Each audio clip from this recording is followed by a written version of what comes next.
क्या भारत का प्रधानमंत्री बनेगा ये व्यक्ति?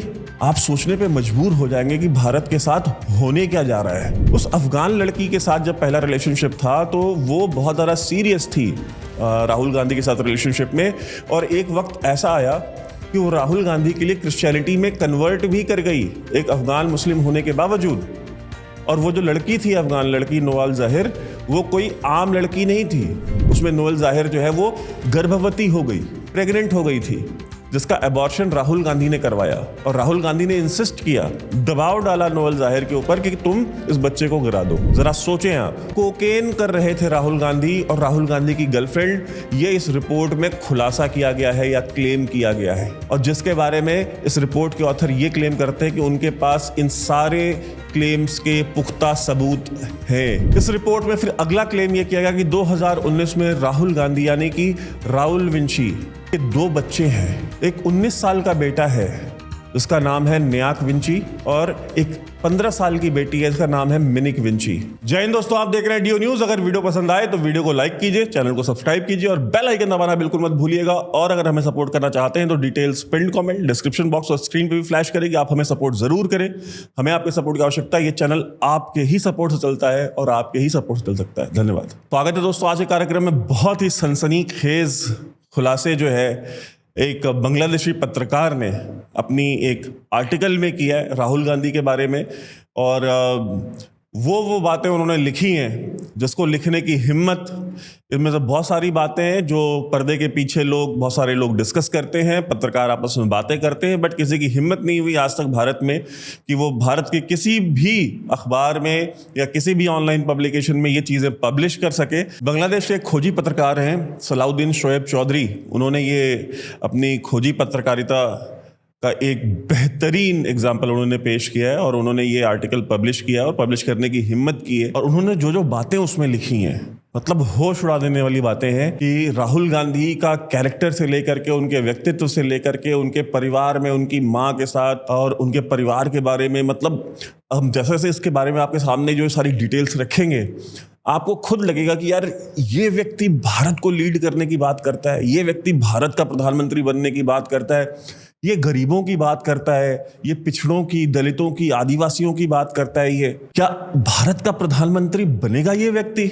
आप सोचने पे मजबूर हो जाएंगे कि भारत के साथ होने क्या जा रहा है। आइए हम आपके साथ वो डिटेल्स साझा करते हैं जो कि सारी की सारी इस आर्टिकल में जो है सॉलिड एविडेंस के ये सलाउद्दीन शोएब चौधरी क्लेम कर रहे हैं कि उन्होंने जितनी भी बातें लिखी हैं इन सब का उनके पास सॉलिड एविडेंस है।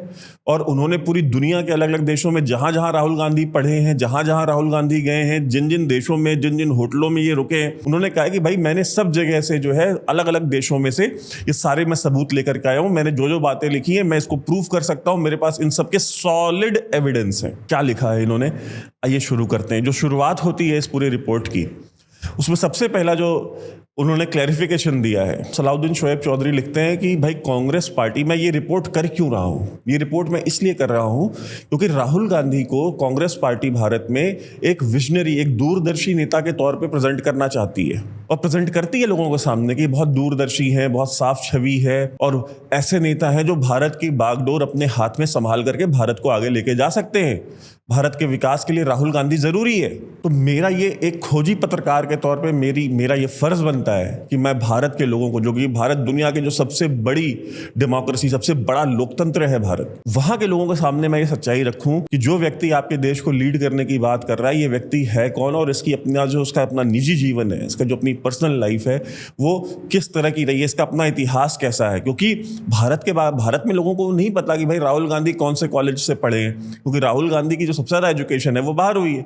जिस समय उनके पिता की असैसिनेशन हुई, उनके पिता की हत्या हुई, उस समय भी राहुल गांधी भारत में नहीं थे, वो अमेरिका में थे। तो उन्होंने लिखा कि भाई राहुल गांधी की जो एक छवि बनाई गई है, एक साफ छवि और एक बड़ी क्लीन छवि बनाई गई है, और जो बनाने का प्रयास कर रही है कांग्रेस पार्टी, इस छवि के पीछे की जो काली सच्चाई है, ये उनके शब्द हैं सलाउद्दीन शोएब चौधरी की, कि इस छवि के पीछे की जो काली सच्चाई है इसको उजागर करना मेरा एक खोजी पत्रकार के तौर पे ये दायित्व है। मैं ये मानता हूं कि भारत के लोगों को अधिकार है ये बातें जानने का, तो इसलिए मैं ये कर रहा हूं। राहुल गांधी से मेरी कोई व्यक्तिगत दुश्मनी नहीं है, लेकिन ये मेरा फर्ज बनता है कि ये जो काली हकीकत है राहुल गांधी की, इसको मैं इस देश के लोगों के सामने रखूं। कुछ भारत में भी बड़े बड़े खोजी पत्रकार हैं, उनको भी थोड़ी शर्म करनी चाहिए कि एक बांग्लादेशी पत्रकार के पास कम से कम इतनी हिम्मत है और उसकी रीढ़ की हड्डी में इतनी जान है कि वो राहुल गांधी की काली सच्चाई दुनिया के सामने रख सकता है। लेकिन बड़े बड़े पत्रकार जो 24 घंटे राहुल गांधी का चरण चुंबन करते हैं और चरण चुंबक बन करके बैठे रहते हैं और ये वीडियो बनाते हैं कि राहुल गांधी को कल एक इवेंट में पीछे क्यों बैठा दिया गया, उनको इस बात की चिंता है। और इस बात की चिंता नहीं है कि राहुल गांधी एक व्यक्ति के तौर पे कौन है। सोचिए जरा, कल से लेकर के आज तक दर्जनों वीडियो बना चुके हैं, और मैं नाम लूंगा, रवीश कुमार हो, पुण्य प्रसून वाजपेयी हो, ऐसे दर्जनों हैं जिनके कल से लेकर के आज तक के सारे वीलॉग्स का, सारे वीडियोस का एक ही सब्जेक्ट है कि राहुल गांधी को पीछे क्यों बिठा दिया, पीछे कुर्सी क्यों दे दी, क्योंकि वो तो राज परिवार के राजकुमार है, वो तो डिजर्व करते हैं आगे बैठना, तो उनको पीछे क्यों बिठाया। एक द्रौपदी मुर्मू जो भारत की राष्ट्रपति हैं, एक आदिवासी महिला है, रामनाथ कोविंद जो कि एक दलित परिवार से आते हैं और भारत के राष्ट्रपति रह चुके हैं, वो आगे बैठे हैं। और दत्तात्रेय गोत्र के जो राजकुमार हैं भारत के, जो क्लेम करते हैं, मैं नहीं मानता उनको दत्तात्रेय गोत्र का, लेकिन कांग्रेस पार्टी के हिसाब से और इन चरण चुंबकों के हिसाब से कि भाई उनको आगे क्यों बिठा दिया गया, इस बात पे ऑब्जेक्शन है। और राहुल गांधी पीछे बैठे हैं, ऐसा कैसे हो सकता है। खैर आगे बढ़ते हैं। उन्होंने कहा कि देखिए, एक सेक्युलर व्यक्ति के तौर पे मुझे कोई फर्क नहीं पड़ता कि मोतीलाल नेहरू के संबंध जो है शादीशुदा होने के बावजूद और दूसरी औरतों के साथ कैसे थे और क्या थे। मुझे इस बात से फर्क नहीं पड़ता कि जवाहरलाल नेहरू के लेडी माउंटबेटन यानी कि एडवीना माउंटबेटन के साथ जो नाजायज संबंध थे उससे भी मुझे कोई फर्क नहीं पड़ता, या सोनिया गांधी के जो संबंध हैं बाकी की और मर्दों के साथ, मुझे उससे भी कोई फर्क नहीं पड़ता। मैं एक सेकुलर आदमी हूं और इन चीज़ों से मुझे कोई फर्क नहीं पड़ता। मेरा फोकस इस आर्टिकल में सिर्फ इस चीज़ के ऊपर है कि राहुल गांधी की जो काली सच्चाइयां हैं, राहुल गांधी के जो गड़े मुर्दे हैं, राहुल गांधी ने जो कांड किए हैं, मेरा फोकस इन चीज़ों पे है और मैं इस आर्टिकल में इसी चीज़ के ऊपर फोकस करूंगा। उन्होंने इस आर्टिकल के स्टार्टिंग में ये चीज़ कैटेगोरिकली क्लियर करी, क्योंकि भारत के लोगों को अधिकार है ये बातें जानने का।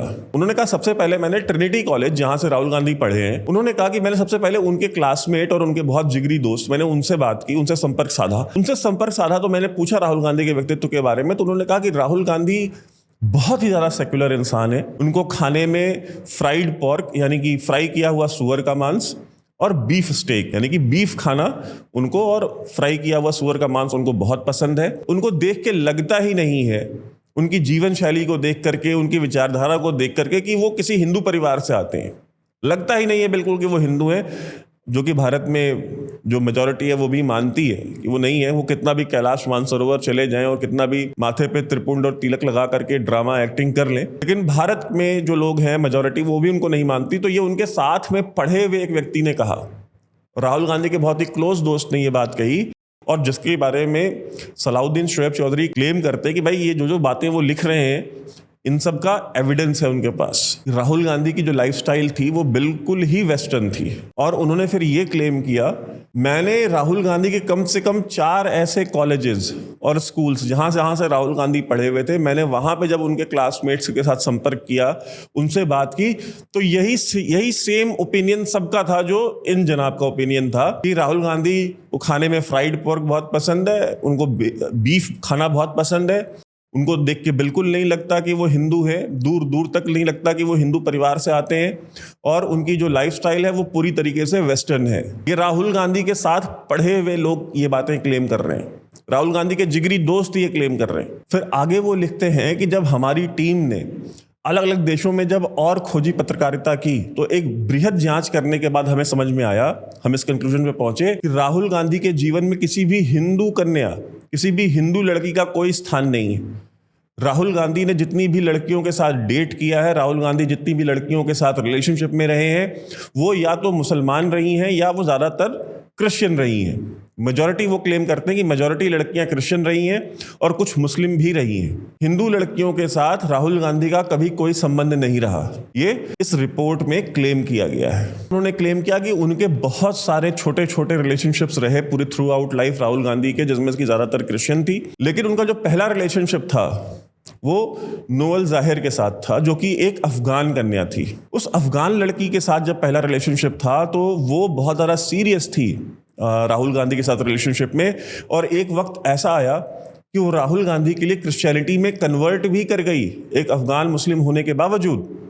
और वो जो लड़की थी, अफगान लड़की नोअल ज़ाहिर, वो कोई आम लड़की नहीं थी, वो कोई आम अफगान लड़की नहीं थी, बल्कि वो ज़ाहिर शाह, जो कि अफगानिस्तान के राजा थे, उनकी पोती थी, जिसके पिता अफगान एयरफोर्स में थे और माता जो है वो अफगान फॉरेन सर्विस में जो है कार्यरत थी और इटली में पोस्टेड थी।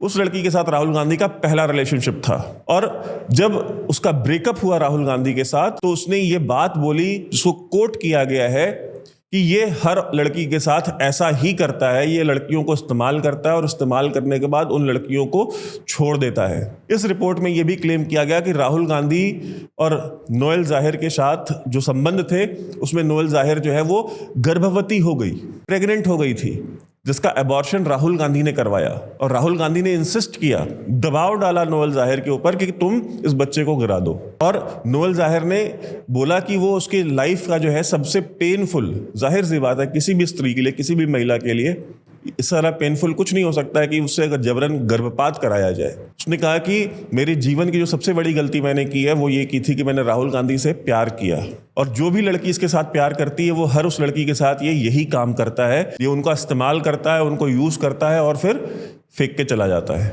फिर इसमें ये लिखते हैं कि ऐसा नहीं है कि ये चीज़ रिपोर्ट नहीं हुई, कहा कि नोअल ज़ाहिर के साथ जो राहुल गांधी के संबंध थे और राहुल गांधी ने जो नोअल ज़ाहिर के साथ किया, इसके लिए 2 आर्टिकल्स, एक ITI टाइम्स में छपा हुआ था और एक द संडे गार्जियन में 2012 में छपा एक आर्टिकल, जिसमें ये सारी की सारी डिटेल्स दी गई थी नोअल ज़ाहिर के साथ जो राहुल गांधी के संबंध थे। लेकिन विदेशी मैनेजमेंट कंपनी के दबाव में आकर के इन आर्टिकल्स को अचानक से डिलीट करा दिया गया।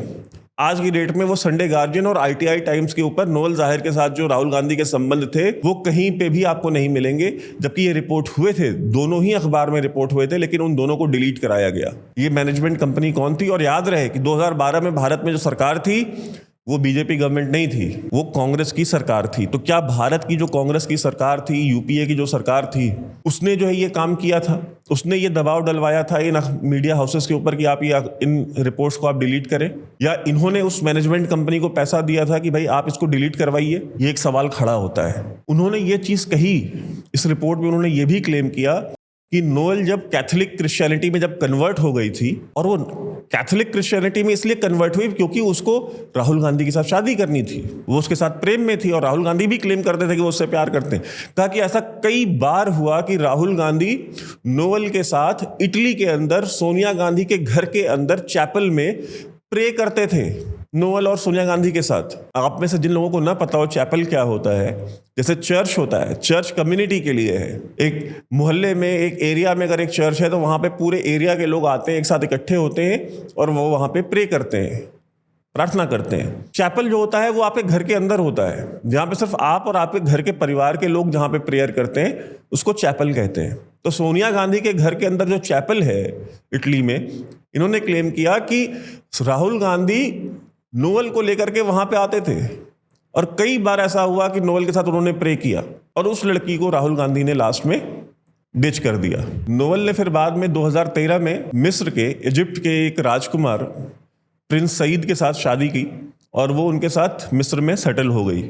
और उन्होंने कहा कि मैंने जब नोअल के साथ जब मैंने संपर्क साधने का प्रयास किया और उनसे मैं इन जो सारी डिटेल्स नोअल के और राहुल गांधी के जो पुराने क्लासमेट्स थे, जो पुराने उनके करीबी दोस्त थे, जो उनसे जो जानकारियां हमको मिली थी, जब उसको वेरीफाई करने का हमने प्रयास किया और नोअल से उसके बारे में कंफर्मेशन लेनी चाहिए, तो नोअल ज़ाहिर यानी प्रिंसेस नोअल आप कह लीजिए, प्रिंसेस नोअल ने उस पर कुछ भी बोलने से इनकार कर दिया और उन्हें कोई रिस्पांस नहीं दिया। फिर इस रिपोर्ट में आगे ये दावा किया गया कि जब राहुल गांधी ट्रिनिटी कॉलेज में गए, जो कि कैम्ब्रिज यूनिवर्सिटी के अंडर में आता है, उन्होंने कहा कि वहां पे राहुल गांधी का संबंध एक Colombian drug smuggler, drug cartel के माफिया की बेटी वेरोनिक कार्टेली के साथ हुआ। हालांकि कई सारी मीडिया रिपोर्ट्स में यह क्लेम किया गया कि सन 2000 में राहुल गांधी का जो रिलेशनशिप था वेरोनिक के साथ वो खत्म हो गया था, लेकिन सन 2004 में इंडियन एक्सप्रेस की पत्रकार वृंदा गोपीनाथ के साथ एक इंटरव्यू में राहुल गांधी ने ये क्लेम किया, ये खुद एडमिट किया अपने मुंह से कि उनकी गर्लफ्रेंड का नाम वेरोनिक है, वो एक आर्किटेक्ट है और वो स्पेनिश मूल की है, यानी कि स्पेन की रहने वाली है। ये एक तरीके का डाइवर्जन टेक्निक था जो राहुल गांधी ने अपनाया ताकि लोग कोई स्पेनिश आर्किटेक्ट ढूंढे जिसका नाम वेरोनिक हो, जबकि हकीकत ये थी कि वो कोलंबियन लड़की वेरोनिक कार्टेली ही थी और कोलंबिया के अंदर जो भाषा बोली जाती है वो स्पेनिश है। तो राहुल गांधी ने एक ट्विस्ट देने के लिए, एक डाइवर्जन क्रिएट करने के लिए बोला कि वो स्पेनिश मूल की है, लेकिन जबकि वो स्पेनिश मूल की नहीं थी, वो स्पेनिश भाषा में बात करती थी क्योंकि उसकी जो मातृभाषा है वो स्पेनिश है। कोलंबिया में रहने वाले लोग स्पेनिश ही बोलते हैं। लैटिन अमेरिका में बहुत सारे ऐसे देश हैं जहाँ पे स्पेनिश भाषा जो है वो उनकी मातृभाषा होती है। और ये कहा गया कि ये एक पब्लिक नॉलेज है कि 1998 में 1998 में वेरोनिक कार्टेली राहुल गांधी के साथ पब्लिकली देखी गई थी सबसे पहली बार। वो नई दिल्ली आई थी राहुल गांधी की जो माताजी हैं सोनिया गांधी, उनकी रैली में। और इस रिपोर्ट में ये क्लेम किया गया कि ऐसा कई बार हो चुका है कि राहुल गांधी और वेरोनिक कार्टेली एक साथ जो है कई जगहों पे, कई सारे होटल्स में, कई सारी लोकेशंस पे देखे गए हैं एक साथ। अंडमान निकोबार आइलैंड्स में भी वो कई बार एक साथ रुके हैं। और इस रिपोर्ट के मुताबिक ये क्लेम किया गया है कि राहुल गांधी और वेरोनिक कार्टेली जब एक साथ अंडमान निकोबार आइलैंड के एक होटल में जब जाके रुके तो दोनों ने एक ही रूम और एक ही बिस्तर शेयर किया। और कई बार ऐसा होता है कि वेरोनिक कार्टेली जो है वो अपना एक दूसरा नाम इस्तेमाल करती हैं जो होता है हुआनिता विंची।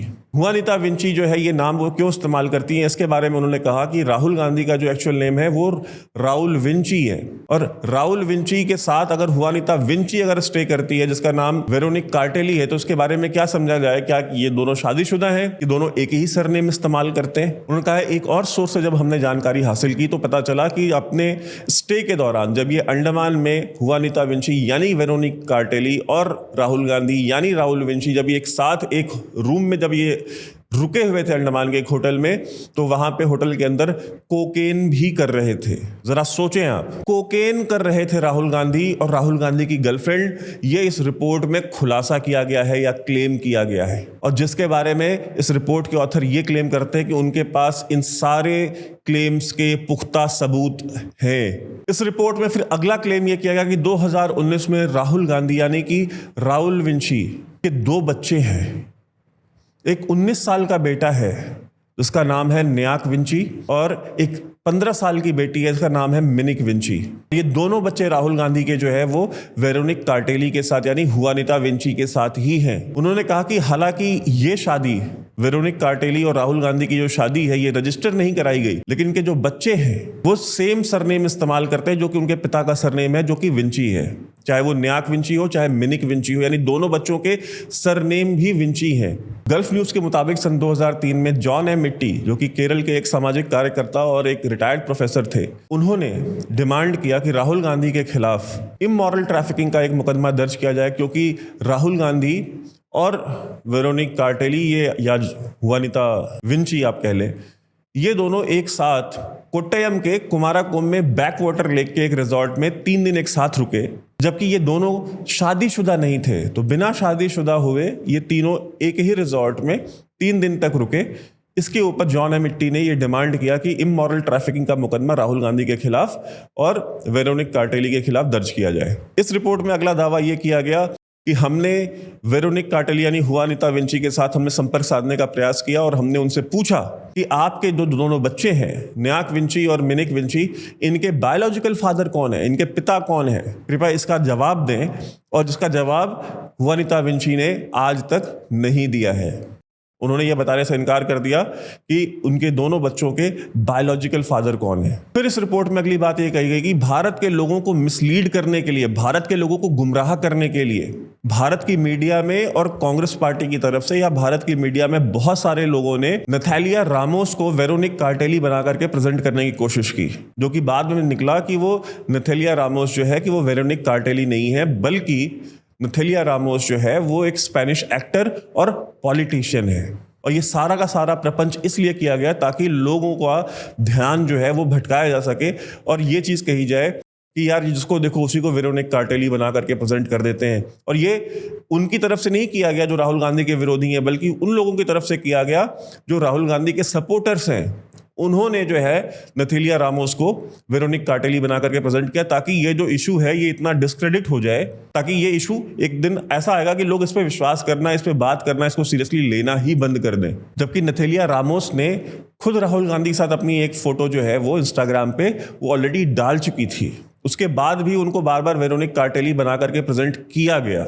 और इस रिपोर्ट में यह कहा गया कि नथेलिया रामोस के साथ भी राहुल गांधी के बहुत क्लोज संबंध है और राहुल गांधी इस अपने क्लोज संबंध को बना करके रखते हैं, ताकि नथेलिया रामोस का जो लेवरेज है और जो एक्सेस है यूएस गवर्नमेंट के अंदर, अमेरिकी सरकार के अंदर, अमेरिकन जो लॉबी है उस लॉबी के अंदर, कांग्रेस की लॉबी के अंदर, वो उसका इस्तेमाल कर सकें अपने ऑब्जेक्टिव्स को मीट करने के लिए। और नथेलिया रामोस जो है वो जानी जाती हैं अपने संबंधों के लिए, बहुत पावरफुल जो यूएस कांग्रेस के और यूएस गवर्नमेंट के जो ऑफिशियल्स हैं उनसे संबंधों के लिए, और अलग अलग जो मीडिया हाउसेज हैं आप जो देखते हैं ना अक्सर कि अचानक से CNN, BBC, अल जजीरा और ये बड़े बड़े जो मीडिया हाउसेज हैं, ये अचानक से जब भी कोई बात राहुल गांधी से रिलेटेड होती है तो इतना ज़्यादा एक्टिवेट कैसे हो जाते हैं। तो इस रिपोर्ट में बताया गया कि बड़े बड़े मीडिया हाउसेस के जो मालिक हैं अमेरिका में, वहाँ पे जो बड़े बड़े पत्रकार हैं, जो इन्फ्लुएंशियल जर्नलिस्ट हैं, उनके साथ भी नथेलिया रामोस के बहुत ही क्लोज संबंध हैं। तो राहुल गांधी अपना क्लोज संबंध नथेलिया रामोस के साथ इसलिए बना करके रखते हैं ताकि उनका भी इस्तेमाल अपने राजनीतिक फायदे के लिए भारत में किया जा सके। और नथेलिया रामोस कई बार ऑन द रिकॉर्ड हैं, वो बार बार राहुल गांधी को बहुत प्रेस करती हैं, बताती हैं कि वो बहुत थिंकर हैं, बहुत एलोक्वेंट हैं, और ये सारे शब्द उन्होंने अपने अलग अलग इंस्टाग्राम और ट्विटर के पोस्ट पे उन्होंने समय समय पर किया हुआ है। आप जाकर के चेक कर सकते हैं। इस रिपोर्ट में आगे ये बताया गया कि 2019 में सुब्रमण्यम स्वामी ने ट्वीट किया था जिसमें उन्होंने कहा कि राहुल गांधी भारत के इकलौते राजनेता हैं जिनके पास 2 और देशों के पासपोर्ट हैं, एक ब्रिटिश और एक इटालियन। उन्होंने कहा कि इस रिपोर्ट में कहा गया कि इस लीड के बाद हमने जब इन्वेस्टिगेशन करनी शुरू की तो हमें मालूम चला कि राहुल गांधी के पास सिर्फ इन्हीं 2 के नहीं, बल्कि राहुल गांधी के पास एक कैरेबियन देश का भी उनके पास नागरिकता है, जो कि नागरिकता उन्होंने कुछ $2.5 लाख उस देश में इन्वेस्ट करके वो नागरिकता हासिल की थी। दुनिया में बहुत सारे ऐसे देश हैं, इवन अमेरिका और कनाडा भी जैसे जो देश हैं, अगर उनका भी एक पर्टिकुलर सेट अमाउंट, अगर आपके पास उतना पैसा है उस देश में इन्वेस्ट करने के लिए, तो आप उतना पैसा लेके जाइए और वो आपको अपने देश की नागरिकता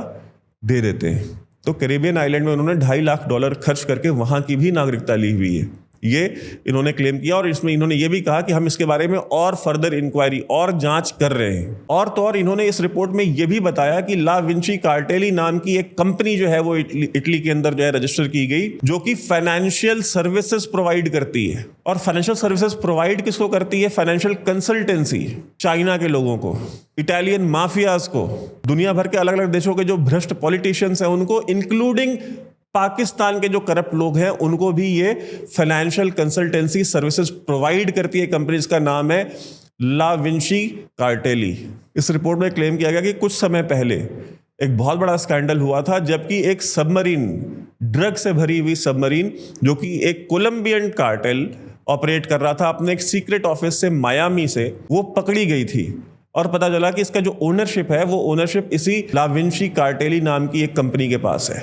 ये सारा ऑपरेशन वो कंपनी रन कर रही थी। अब ये ला विंची कार्टेली किसकी कंपनी है, ये भी एक जांच का विषय है। उन्होंने कहा कि 10 अगस्त 2024 यानी इसी महीने की 10 तारीख को सुब्रमण्यम स्वामी ने राहुल गांधी के जो इनकम टैक्स रिटर्न थे ब्रिटेन में, उसकी एक कॉपी उन्होंने ट्वीट की और ये कहा कि एक ब्रिटिश नागरिक के तौर पे राहुल गांधी अपना इनकम टैक्स रिटर्न ब्रिटेन में फाइल करते हैं और प्रधानमंत्री नरेंद्र मोदी इनके खिलाफ एक्शन नहीं लेते।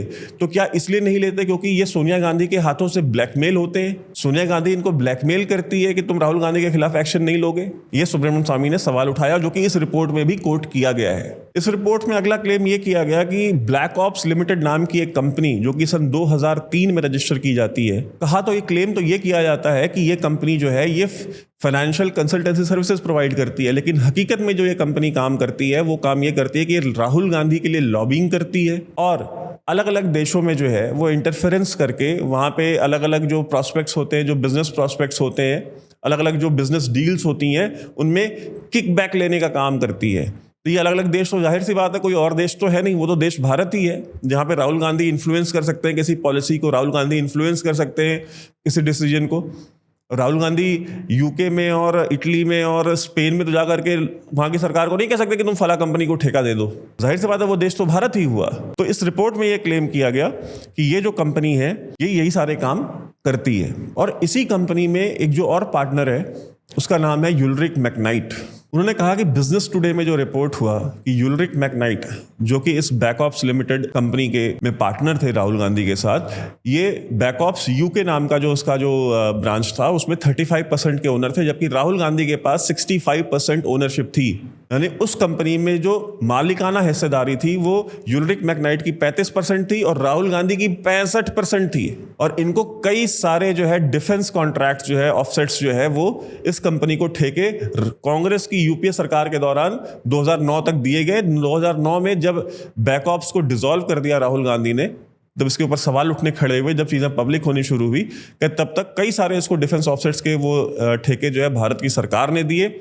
और उसके बाद 2011 में जो फ्रेंच नेवल स्कॉर्पियन सबमरीन है उसमें भी बहुत सारा सप्लाई का काम 2009 के बाद 2011 में यूलरिक मैकनाइट को फ्रांस की सरकार ने, या फ्रांस की जो डिफेंस मैन्युफैक्चरिंग कंपनीज हैं, उन्होंने दिया। और अगर आपको याद होगा तो स्कॉर्पियन सबमरीन किस देश ने खरीदी थी?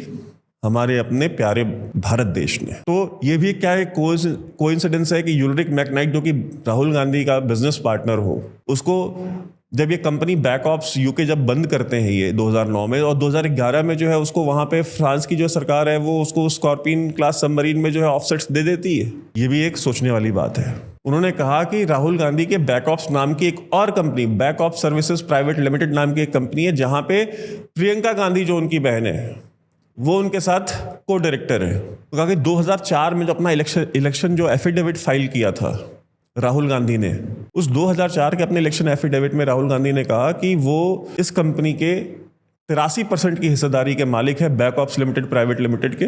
2004 में उन्होंने कहा कि राहुल गांधी ने अपने इलेक्शन एफिडेविट में ये चीज लिखी है कि बैकऑप सर्विसेज प्राइवेट लिमिटेड के 83% की मालिकाना हिस्सेदारी जो है वो राहुल गांधी के पास है। ये उन्होंने एफिडेविट के ऊपर खुद अपने हाथ से साइन करके दिया। तो क्या ये कोइंसिडेंस है कि यूके में बैकऑप्स लिमिटेड और इंडिया में बैकऑप services limited, Rahul Vinci, Juanita Vinci, न्याक विंची और बेटी मिनिक विंची, तो ये तो वही कोइंसिडेंस हो गया ना कि सरनेम्स इतने कैसे मैच कर रहे हैं, आप सोचें। फिर इसमें यह भी बात आती है कि ये बैकऑप्स नाम की कंपनी अमेरिका से लेके, यूके से लेके इंडिया तक, इन सब में जो है वो तार कैसे मिलते जाते हैं, और इन सब का नाम बैकऑप्स ही क्यों है, ये भी एक सोचने की बात है। और सन 2010 में ये बैकऑप सर्विसेज प्राइवेट लिमिटेड नाम की कंपनी भी 2010 में डिसॉल्व कर दी जाती है। 2008 में यूके में डिसॉल्व हो जाती है और 2010 में भारत में डिसॉल्व हो जाती है। तो क्या ये भी एक कोइंसिडेंस है? सन 2011 में ऑफसेट ऑब्लिगेशंस के तहत एक French defence manufacturing company naval group, जिसको पहले DCNS के नाम से जाना जाता था, उसने एक कॉन्ट्रैक्ट साइन किया विशाखापट्टनम स्थित flash forge private limited company के साथ सप्लाई के लिए, जो कि क्रिटिकल पार्ट्स थे स्कॉर्पियन सबमरीन्स के, जो कि मुंबई के मजगांव डॉकयार्ड लिमिटेड पे बन रहे थे। ये जो फ्रेंच कंपनी थी, इसके पास 6 स्कॉर्पियन क्लास सबमरीन जो है वो बनाने का कॉन्ट्रैक्ट था, जिसकी जो टोटल लागत आनी थी वो लगभग 200 अरब रुपए का ये पूरा का पूरा टेंडर था। इसी साल भारतीय कंपनी फ्लैश फॉर्ज जो है वो इंग्लैंड में बेस्ड एक कंपनी ऑप्टिकल आर्मर लिमिटेड को एक्वायर कर लेती है। और अगले साल नवंबर 2012 में 2 फ्लैश फॉर्ज के जो डायरेक्टर्स हैं उनको ऑप्टिकल आर्मर लिमिटेड की डायरेक्टरशिप दे दी जाती है। और नवंबर 8, 2012 को, जिस दिन ये दोनों उस यूके की कंपनी का डायरेक्टरशिप का चार्ज लेते हैं, उसी दिन यूलरिक मैकनाइट को भी जो है इसी कंपनी की डायरेक्टरशिप ऑफर कर दी जाती है और वो भी उसी दिन चार्ज ले लेते हैं। और जो फाइल की अपने रिकॉर्ड्स ऑप्टिकल आर्मर ने, उसमें 2014 में मैकनाइट को 4.9% जो है वो मालिकाना हक भी इस कंपनी में यूलरिक मैकनाइट को दिया जाता है। और उन्होंने कहा कि हमने बैक ऑप्स के जो भी सारे डॉक्यूमेंट्स थे हमने कई बार क्रॉस वेरीफाई किया और उसमें यह चीज साबित होती है कि राहुल गांधी एक ब्रिटिश नागरिक हैं। और इस रिपोर्ट के अंत में यह लिखा जाता है कि कितना भी राहुल गांधी को कांग्रेस पार्टी इस भारत देश का सेवियर, भारत देश का सबसे युवा, जागृत और ऊर्जावान नेतृत्व करने वाला व्यक्ति बनाकर कितना भी प्रेजेंट करना चाहे, लेकिन राहुल गांधी की जो हकीकतें हैं, उनके जो अफेयर्स हैं, उनकी जो पर्सनल लाइफ है, उनके जो फाइनेंशियल करप्शन है, वो ये सारे के सारे ये साबित करते हैं। और उन्होंने जितने झूठ बोले हैं कि अगर वो 2-2 देशों की, 3-3 देशों की अगर नागरिकता लेके बैठे हुए हैं भारत के अलावा, तो ऐसा व्यक्ति भारत का नेतृत्व कैसे कर सकता है? ये सवाल उठाया गया इस रिपोर्ट में। जो इंसान अपनी बीवी को ओन नहीं कर सकता, अपने बच्चों को ओन नहीं कर सकता, वो इस देश को क्या ओन करेगा? वो इंसान जो कि एक लड़की जो कि जिससे वो प्यार करने का क्लेम करता है, जिससे वो प्यार करता है, उसके साथ संबंध बनाता है, उसके साथ रिलेशनशिप में रहता है और उससे ये कहता है कि तुम अपना बच्चा गिरा दो, जो कि बच्चा उसका भी बच्चा है, वो भारत के लोगों का नेतृत्व कर सकता है, वो हमारे समाज का नेतृत्व कर सकता है? यही सवाल उठाए गए हैं इस पूरी रिपोर्ट में। हम देख रहे हैं हमारे पड़ोस में कि इमरान खान का नाम का एक फलसफा आया था, वो भी कुछ इसी टाइप का कैरेक्टर था। कितनी बीवियां हैं, कितने बच्चे हैं, कितने अबॉर्शंस कराए, क्या देश के साथ बिलोंगिंग है, बच्चे दोनों बाहर रहते हैं, पाकिस्तान में कोई बच्चा नहीं रहता। उसने पाकिस्तान के साथ जो किया है, क्या हम तैयार हैं एक राष्ट्र के तौर पे अपने साथ वो चीज़ें करवाने के लिए? वो तो 20-25 करोड़ का कबायलियों का मुल्क है। क्या हम एक राष्ट्र के तौर पे, हम एक समाज के तौर पे क्या पाकिस्तान बनना चाहते हैं? ये विचार करने की चीज़ है। एक बात को हमेशा याद रखें, जो व्यक्ति अपनी पत्नी को और अपने बच्चों को ओन नहीं कर सकता, वो इस देश को, इस देशवासियों को, इस देश में रहने वाले गरीब को, इस देश में रहने वाले अमीर को, इस देश में रहने वाले मिडिल क्लास को, इस देश में रहने वाले विद्यार्थियों को, मजदूरों को, कामगारों को, वो किसी को ओन नहीं कर सकता। मर्द का बच्चा होता, शादी करता, लेके आता, यहाँ पे रखता अपने बच्चों को और कहता ठीक है मेरे बाप ने भी इटालियन औरत से शादी की थी, मैंने कोलंबियन से करी है। ओन करता उसको, ओन करता खुल करके कि हाँ मैं चैपल में प्रे करता हूँ, हाँ मैं ईसाई हूँ, हाँ मैं क्रिश्चियन हूँ, वो मेरा अपनी पर्सनल चॉइस है, हाँ मुझे बीफ खाना पसंद है। ओन करता इस भारत के मुसलमानों के सामने, जो 25 करोड़ मुसलमान राहुल गांधी के नाम की कस्में खाते हैं, उनके सामने खड़ा होता सीना तान के और ये कहता कि हाँ मुझे फ्राइड पोर्क पसंद है, तुमको पसंद नहीं हो तो क्या हुआ, मैं एक सेक्युलर इंसान हूँ या ये सेक्युलर भारत है। तब देता लेक्चर सेक्युलरिज्म के ऊपर। मैं भी सुनता, आप भी सुनते और हम सारे सुनते और फॉलो भी करते शायद। लेकिन अगर इतना साहस नहीं है, इतनी हिम्मत नहीं है कि अपनी हकीकत को ओन कर सके, तो भारत तो क्या ओन करेगा? आप सभी जुड़े, आप सभी हमको सपोर्ट जरूर करें। और मुझे पता है कांग्रेस पार्टी के बहुत सारे लोग पीछे भी पड़ेंगे और लीगल केसेस ये वो की धमकियां भी देंगे, दे दीजिए, हमें कोई फर्क नहीं पड़ता। हम तो ISI से नहीं डरे, आप जैसे लोगों से क्या ही डरना है हमको। तो आप सभी जुड़े, आप सभी का बहुत बहुत धन्यवाद। आप हमें सपोर्ट जरूर करें, आपके सपोर्ट से ही चैनल चलता है। धन्यवाद।